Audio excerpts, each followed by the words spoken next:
Hey, what's going on, guys? Kalamazi here, and today I wanted to take a little bit of time and actually talk about professions and my current gearing crafting plan heading into 8.3's launch and Ny'alotha's eventual release on January 14th and 21st, respectively.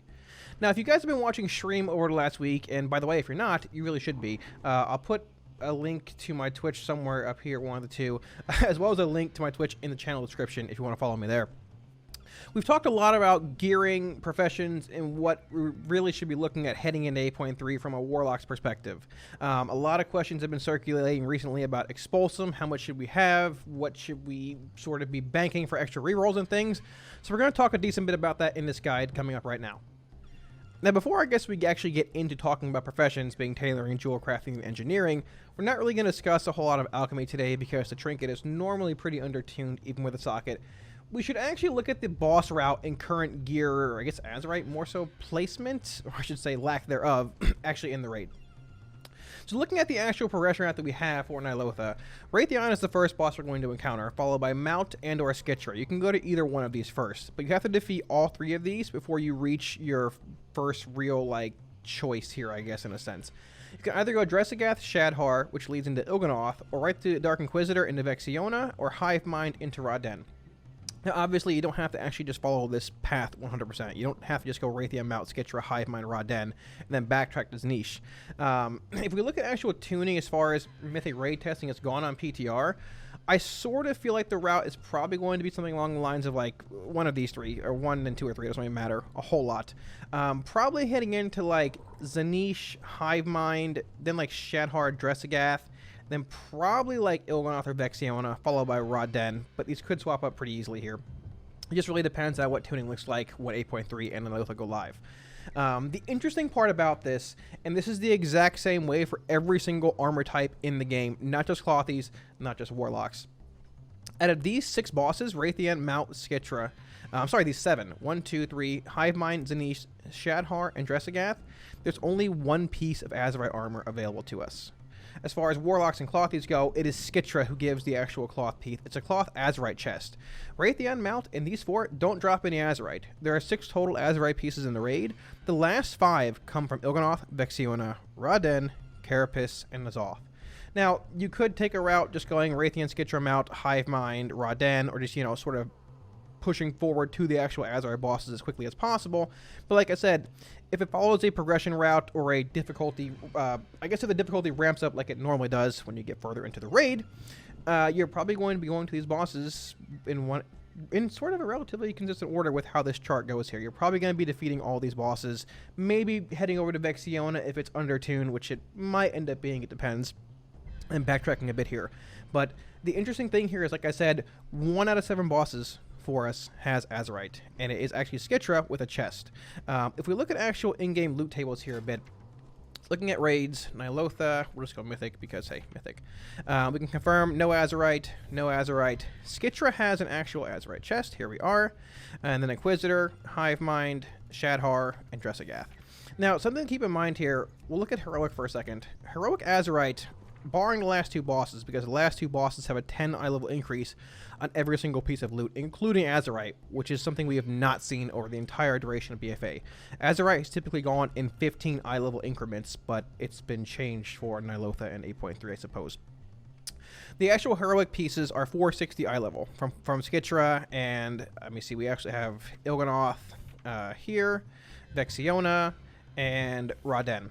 If we actually, as you can see here, when we get to Carapace of Ny'alotha, the penultimate boss of a tier, we have 470 shoulders. Ny'alotha has a 470 helm. This is where things get really interesting. Looking at the level 73 Azerite trait here, which is the bonus 5 eye levels, Ny'alotha's actual helm requires neck level 73. Now, we don't totally know actual Azerite values and what's going to take from 71 to 80 or 70 to 80 technically until 8.3 hits, but 73 should be pretty easy to obtain by the time the raid opens, if not soon after. And the same with Carapace, it requires 75. It goes 73 shoulders, 73 helm, 75 shoulders, and 74 chest. The really interesting thing here, though, is that if you add in these 5 eye levels on this helm, or these pair of shoulders, they go to 475. Look at Mythic eye level Azerite. It's 475. So, now this is the chest piece, but theoretically, picking up Carapace and actual Ny'alotha Azerite on Heroic and having the actual neck requirement to put in the last 5 eye levels should theoretically allow Mythic Azerite trading on initial boss kills, which is something outside of like an engineering helm or having an actual Resilient piece early on we've not seen before. I have a weird feeling that I feel as if they probably should change something like this because, I mean, hey, Cowl of Unspeakable Horrors and or the shoulders here, Void Attendant's Mantle, could very easily be better than, you know, these 2 pieces here for certain classes. However, you know, Heroic to Mythic trading could very well be a thing.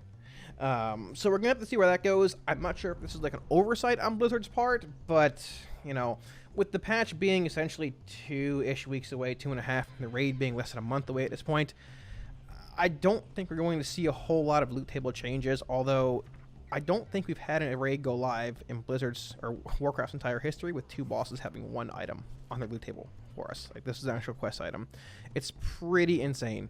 I've been saying for a while I don't feel loot tables are totally done because we have 1 item here. 1 item here. I hope you want a ring if you coin this boss because all you're getting. The same with Azerite Shoulders. And even looking at Mount, we have essentially a healer trinket on our loot table as Warlocks. And it's not just 1 spec or anything here. This is all specs. And we can expand it to actual all classes. And we can see on Dressagath with the ring, a polearm, axe, leather, plate, mail, and a melee trinket. We have 1 item on the actual loot table. And I haven't looked actually for other classes, but I would imagine this might be consistent for certain bosses or other bosses as well. Like, let's see here. Warriors. Is it really Clothies only here? Warriors. Let's go like leather. Leather wearers have 1 item on certain bosses. Here, yeah, sure. Vexiona has 1 piece. It's literally just Azerite. It's even though we have 2 as a Warlock, like it's pretty surprising that we're this far into PTR and loot tables. Whether they're done or not, they seem to be incomplete, and we should not have an actual healer trinket on our loot table, regardless here. But looking at actual professions a bit here, now one of the interesting things is that we don't totally know what we're going to be getting back scrap-wise as far as Expulsum goes. In 8.2, when actually crafting the, I believe they're 440 equivalent as far as like the highest amount of like highest eye level pants or gloves you can craft as far as tailoring goes, I believe we can see them here actually. Let me see. Here they are, right here, 440. You spend 40 Expulsum crafting these and get back 35 whenever you scrap them down. Now, if this remains consistent with 8.3, rolling multiple pairs of pants or gloves, because you can see here the actual Expulsum cost has been increased, it shouldn't be that hard to roll the right secondary stats on them. Both these pieces can no longer corrupt. They cannot have corruption-based effects on them, but they do come with a socket to sort of compensate for being 5 eye levels below actual mythic quality, so you can't trade mythic loot early on, which is once again sort of weird with the bonus eye levels on Carapace and actual Ny'alotha being a thing. They do have more Expulsum. Like I said, they require more. Honestly, what I'd be more concerned about, they could actually change the amount you get refunded, essentially, when you scrap these down. And I'd be a bit surprised if they actually don't. But either way, if you're trying to re-roll a pair of pants or gloves, what I'd be more concerned about, you don't get refunded the vast majority of your Gilded Sea Weave or Embroidered Deep Sea Satin for these, for tailoring, for jewel crafting, and engineering as well. Well, technically you're not going to re-roll an engineering helm because it doesn't have secondary stats on it, but still, this is where the majority of your gold is going to be spent buying these. So if you can pick up Gilded Sea Weave, Deep Sea Satin, or we're talking jewel crafting here, picking up these gems, let me find rings here, early on, it's going to be good. It's a good investment. These rings are going to be, these also cannot corrupt, but they come with a socket on them. And seeing as how they don't have main stat being intellect, agility, or strength in them anymore, and you can roll your secondary stats and come with a socket, these rings are insanely powerful. Yes, there is the BOE socketed ring from the raid that can also corrupt, but rings are a hot commodity. Tanks, healers, DPS, every single class wants rings. So being able to craft your own with, you know, perfect secondary stats on them is big.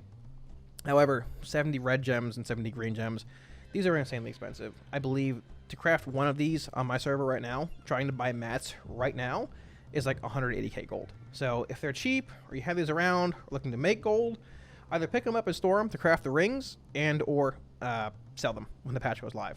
So we can go look at engineering here in a second here as well. But something to keep in mind, I've actually run the numbers as far as Expulsum goes. And I can put a little snippet somewhere here on the screen as well. I'll also post it in my paste bin, and I'll put a link down below. To be safe heading into 8.3, to essentially, let's go look at tailoring here. To essentially craft, this is going to be a little confusing because there's legs and gloves here. Here are legs. To essentially craft, this takes the Void Focus, Empowered Void Focus, and Dreadful Void Focus. To craft rank 1, rank 2, scrap both of them down, take that explosive into account, and craft a rank 3 pair of pants, and taking into account pants, gloves, and the engineering helm, or just 3 items in general you want to craft. You want to be sitting around 230 to 250 expulsum heading into 8.3 to be safe. I would say 250 to be very safe. It's technically a little less, but I'm factoring it should be right around 215, but I'm factoring in a bit more to compensate for expulsum, scrapping things down, giving a bit less back to us. This is, once again, this does not take re-rolls into account, and if we end up scrapping these pants down for 60, or they cost 60 expulsum, and we end up scrapping them down for, getting 30 back in return or whatever, you're going to want a lot more expulsum on hand. So if you want to be safe, like super safe for rerolls, I'm personally going in with about 450 to 550. It's going to depend on a lot. You can still transmute Breath of Bonsomni to Sanguicell, and then Sanguicell to Expulsum, even though it's a bit expensive and really time consuming. Don't forget about the Mechagon Daily, the one out front when you first zone into Mechagon. Can actually give 5, I believe, to 10 Expulsum. I've seen 5, not 10. Daily Alchemy Transmutes and Daily Quests in general also give Expulsum. So now's a great time to start pulling this up. Alright, now as far as engineering goes, things get a bit more interesting when you look at engineering and what it actually brings both to us as a Warlock as well as the raid as a whole. Now, I can pull up the engineering helm here for us, and like I said earlier, you're not actually going to be re-rolling your engineering helm outside of making the first, second, and scrapping them down for the third, because it doesn't have any secondary stats on them. Let me find this here for you. So they're called Paramount Synthetic Specs as the 475 Azerite helm goes. I can just display this here for you. It takes 350 Osmonite ore, 95 Platinum ore, some wiring, and 60 Expulsum. So you can basically count on this just taking 60 for the final one. What is this? 40 for the second one. And where's the first one here? Where's the Void Focus? There we go. 30, 40, and then 60. But essentially, you're going to scrap these and get the majority of the Expulsum back. And once again, I'll have a link to my paste bin, which should be on the screen somewhere here. I'll put a direct link to that paste bin in the description as well, so you can sort of keep account of how much you need for each individual re-roll as far as tailoring and jewel crafting goes, and just how much you need in general to craft rank 1, rank 2, rank 3. But the interesting thing as far as crafting engineering helms go, which is basically Mythic Azerite, it essentially is, it's 475, is that crafting this helm week 1 of Mythic, I believe it depends on how you actually acquire the Void Focus parts. I believe they're from Visions, but it probably is gated a bit behind time and things. I imagine you can craft these pretty early in the week 2 before Mythic opens, or when Mythic opens. These allow trading of Mythic helms from Ny'alotha. Now, once again, for Clothies, looking at actual loot here, we don't really see a cloth helm, I believe, until Il'gynoth? Yeah, the 475 Il'gynoth helm. But, I mean, obviously, hey, like we said, you could have the heroic equivalent from the Zoth, if they do allow loot trading there for the +5 eye level bonus here. But this allows trading of the Il'gynoth helm, which, depending on your route, could be something you encounter relatively early, depending on how this fight is tuned in as well. Also giving you the raw value of, hey, I have a Mythic helm, week 1. Or essentially week 1 of Mythic, week 2 of raiding. It's a pretty strong Affliction helm. It has Racking Brilliance and the Relational Normalization gizmo on it, which is a haste and intellect proc, or intellect proc, as well as Overwhelming Power, Unstable Flames, and Heed My Call in the, I guess, minor row here. Overwhelming Power has been nerfed. I still haven't seen the actual sims on it yet, but I mean, regardless of this, even if its power level is insanely low compared to where it was before, I don't think it will be. But still, Unstable Flames is a solid alternative, and both these are actually pretty useful defenses as well. We look at Destruction here. We have Chaos Shards and or Bursting Flare, Relational, and the same minor traits here. It's a solid helm for Destro single target. It doesn't bring Crashing Chaos for the CD reduction. You can find those on your shoulders or chest. There is no Rolling Havoc on here, which is a little unfortunate because, like I said, like I mentioned in a previous video, which talked a lot more about gearing and Ny'alotha and things. If you guys want to check that out, it's on the channel here as well. We don't have any Rolling Havoc pieces in the raid. However, this does give us a pretty good single target option as far as Destro goes. And with crit-based corruption gear being a thing, this very well might end up being a very, very strong piece for us regardless. Bursting Flare does not lose any value at 2 or 3 stacks. It essentially just stacks the mastery you gain. And while Chaos Shards does lose value at 2 or 3, it's a decent bit of value at the first stack. So there's that. And obviously, Relational is a solid trait with being haste and or intellect across the board. It's not a very good Demonology helm. It's Shadow's Bite or Umbral Blaze and Relational Normalization. but I think we're going to be playing a lot more Destruction and Affliction this raid than Demonology. I do think there are a few fights where Demo is potentially going to see play and can shine just based off of the fight's actual mechanics, but we're sort of going to have to wait and see. Either way, having the actual Engineering Helm early on is pretty powerful. So I would certainly keep my eyes, or at least keep that in my focus for 8.3 and crafting in general. So to actually try and answer the question of what are the professions I'm going to take at 8.3, truthfully, I really can't tell you. Temerity is going to raid. We're going to clear Heroic Week 1, and we'll probably clear Heroic Week 2 before we win Mythic, barring the first few bosses being pretty undertuned for gear trading. By the way, boys, a shameless plug here. We raid Wednesday, Thursday, and Sunday from 11 p.m. to 3 a.m. Eastern. I do stream it all. If you want to follow me, I stream. Link in the description. I stream 5 to 6 days a week as well. But regardless, I can't say with absolute certainty what I'm going to take. I can tell you it's pretty much barring the Alchemy Trinket ending up being really insane, which it hasn't been any patch this expansion. It's going to be a mix of engineering, tailoring, and jewel crafting. A lot of it depends on what if you guys are looking at your own professions for 8.3 as well, what you require week 1 in your heroic run, whether you clear it out or get into a few bosses. If we pick up the Ny'alotha Helm, we'll have a 475 Helm.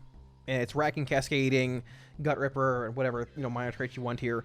A good demo helm, a good AF helm. And honestly, it's a pretty good Destro helm too. It's crashing chaos or chaos shards or hard darkness. This is a really, really good helm, which essentially makes this helm irrelevant if loot trading is a thing here as well with the 5 idle bonus. So if we pick this up and nothing else week 1, I will not take engineering. I will take tailoring and jewel crafting. Even though jewel crafting is insanely expensive, I can actually craft a ring on my own, which allows, people in the raid to actually get better items or, loot trading and higher items quicker, everything else. I don't need rings to drop as much as others.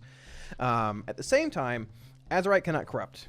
And if we go into the raid and pull, let's say, even these heroic gloves with a socket, which can still be a thing, even though it seems they're a bit less common in 8.3, with a socket out of heroic and have a crit-based corruption effect on them or something that's really strong in general, tailoring is going to lose a lot of value, whether it's heroic or mythic pieces. The crit-based corruption pieces, I have a warlock on PTR that has a 12% bonus crit effect ring, and putting that on grants me literally an extra 10% raw crit. It's actually insane. Destro locks, fire mages, Ellie shamans, I think warriors, 1 or 2 other classes, gain so much value from the crit-based corruption effect. So a lot of it's going to depend on what actually happens with that and just what loot drops you get early on in the raid. Warforging and Titan Forging is gone, but hey, corruption's here, and it's essentially a more RNG version of Warforging and Titan Forging. The real question is if you go in and pick up a pair of hands, and that essentially validates the tailoring hands you can craft, but you still have a lot of value in the legs, versus, or at the same time, picking up, a ring early on. Let's say the ring from Jessica, right? This, with a socket and or a corrupted base effect on it. Now, personally, looking at my gear right now, heading into 8.3, I have 6 rings with sockets on them on live servers, anywhere from 430 to 455, 440, or 450, I think, actually. I don't think I have a 455 socketed ring. Either way, I'm being pushed personally much more towards tailoring and engineering right now, because rings with sockets, they're insane. Having no secondary stats on them, or sorry, main stat being intellect, strength, agility, is huge.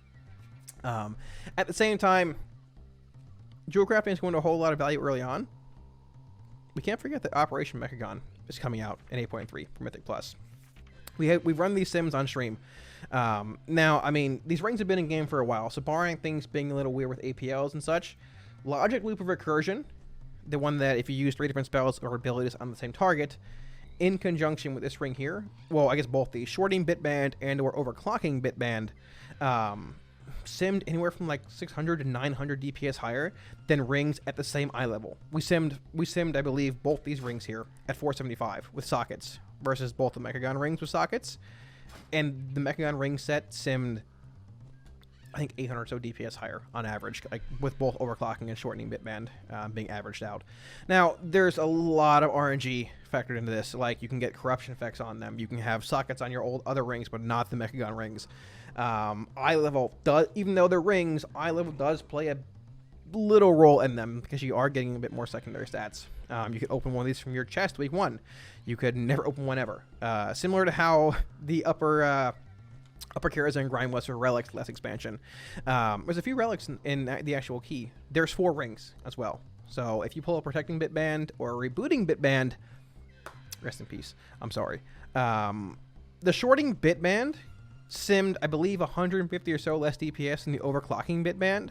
The overclocking bitband, in conjunction with this ring here, the recursion ring, had a 85 or 90% uptime in sims, but theoretically, the equip of this ring says if you use 3 different spells or abilities on the same target, combined with this ring here, then you gain 170 haste for 15 seconds. There's no chance to proc that. It's just a flat, essentially like a, it's like explosive potential. It's a maintenance buff, essentially.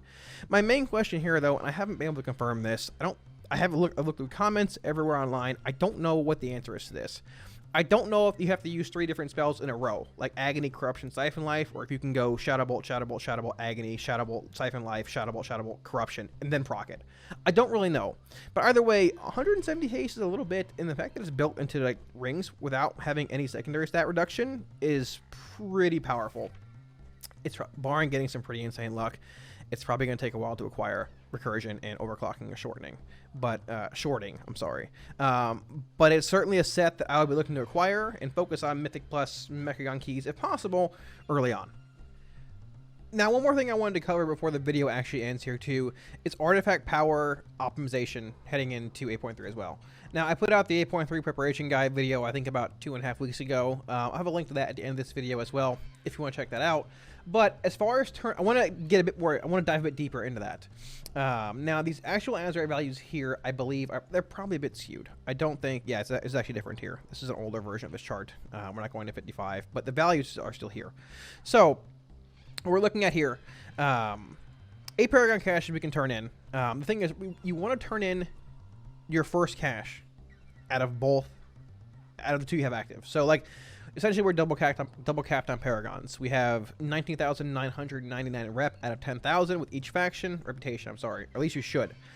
You want to turn the first one as soon as possible. So essentially, when 8.3 hits. So essentially, you can start gaining reputation with those reputations. Again, you want to save your second Paragon as long as you can. Either until the next week where AK ticks over, or until you hit the cap again, essentially hitting 19,999 again. You don't want to overcap on rep. So essentially, you'll go from 19,999 back to 10k, having 1 Paragon left, and we'll begin working into that second Paragon grind again. You can technically turn in both, but if you're trying min-max, you should save that second Paragon turn in for week 2 or whenever, as late as possible, barring you trying to hit 75 before Mythic opens, something along those lines. Mythic Plus cache, you'll have a bit of actual AP coming in. PvP cache, Eternal Palace clear. Now, as far as I know, BOD does still give artifact power in 8.2 right now. I'm actually 100% sure it does. I don't know if this would be the case when 8.3 it hits and Ny'alotha opens. It's certainly, if it does, it's certainly worth doing if you're trying a truly min-max. You have your island cap. This is saying 2 AP actual emissaries a week. A bit more, a bit less. I'm not sure how this is actually factoring in here, because you get the baseline 600 bonus AP from non-AP emissaries. World quest a day, 8k, give or take. It probably is somewhere around there. Something that this is not actually mentioned, though, is that if you're truly trying to min-max Paragons and AP reputation as far as 8.3 when it goes live, you want to have a contract rolling regardless. The second people actually hit Inscriptionists or Scribes, whatever you call them, hit Revered with Oldham Accord and Rajani, they're going to start cranking out those contracts, similar to how 8.2 was with Naz and Mecha Factions. You want to have one of those rolling as soon as possible, but it probably won't be till Mythic Week around there. The thing is, have a contract rolling for other reps, the current ones in-game right now. Honor-bound, as long as you're clearing out the opposing faction zones early on, you get an insane amount of rep with them. And having a contract with them, well, you'll have even more rep rolling in faster and faster and faster. More Paragons. I don't think this factors that in anywhere, but if you're doing every single world quest every day, not just the AP ones, the resource ones, the gold ones, the random gear ones, the trinket quest, which also give Expulsum Boys 100% chance for 1 Expulsum from a trinket scrap, you'll gain even more AP there. Mission boards, which is like the follower boat mission or wherever you are. It's on both boats, right? Alliance and Horde. Do those right there. I talked about this a decent bit in the 8.3 prep guide too, having your Vial of Obfuscation, spurs, everything ready as far as follower equipment goes there is big. Treasure map bonuses, 8 mythic islands a day. I wasn't factoring these in. I'm gonna be honest, boys. I haven't ground islands any patch outside of like the ones I do for the weekly. So this will depend on how much AP you truly need to hit 75. I don't think it'll be anywhere near 55 was for whatever raid this was when it came out. I guess this is EP, right? I've seen like some preliminary data mine numbers from PTR as far as AP goes. I don't think anything's been confirmed yet. It should be really, really simple to get 75 before the raid opens, if those are correct. But once again, we don't know. We haven't confirmed anything, so I just try and min-max as much as possible. Be as prepared as possible. Like I said, I'll link to the 8.3 prep guide at the end of this video. Just be ready to grind as much AP as you can. And hey, if it comes in early, awesome. You're done. If we have to grind a lot out, well, boys, hope you enjoy Islands. This is the final patch of them. So, and I believe with that, that's about all I wanted to talk to you guys about as far as 8.3 professions, crafting, Azurite trading, everything goes in 8.3 and Ny'alotha. Thanks so much for watching, guys. I really do appreciate it, and this will end up being my final video of 2019. Seeing as how it is Monday, so it's essentially a new week, and they haven't actually tested all the bosses on PTR as of yet, I'm sort of thinking that if we do get some more PTR testing, it'll probably end up being this Thursday or Friday, but it is New Year's this week, so we're going to have to sort of play it by ear. If we do end up getting some testing, I'll obviously stream it on my YouTube channel, or on my Twitch channel, I'm sorry, and re-upload to YouTube if you guys haven't seen it there. I'll put some links to those, well, I guess my Twitch channel up here somewhere. I'll find a spot. I really want to thank you guys, though, for making 2019 an awesome year. In my wildest dreams, I never expected my YouTube and Twitch channels to be anywhere near as successful as they have been. I really appreciate it, guys. It's all because of y'all, all y'all support. So I'm really excited to see where both the YouTube and Twitch channel go in 2020. And beyond. So once again, thank you so much, dudes. All my profiles, week auras, add-ons, and things are available for free on my Twitch as well if you want to hop over there and grab them. Like I said, I'll put a link to it somewhere over here as well as in the channel description. I know the video is about 28 or so minutes long now, I think, give or take a little bit. So I'm going to end it here, boys. Any questions, though, feel free to drop them in the comment section below. I'll be sure to get back to you. If you want them answered live, feel free to hop onto the stream and ask anytime. I'm more than happy to help there as well. So thanks again, boys. Thanks for making 2019 an awesome year. Thanks again, dudes, and I'll see y'all in 2020. Have a good one, dudes. Peace.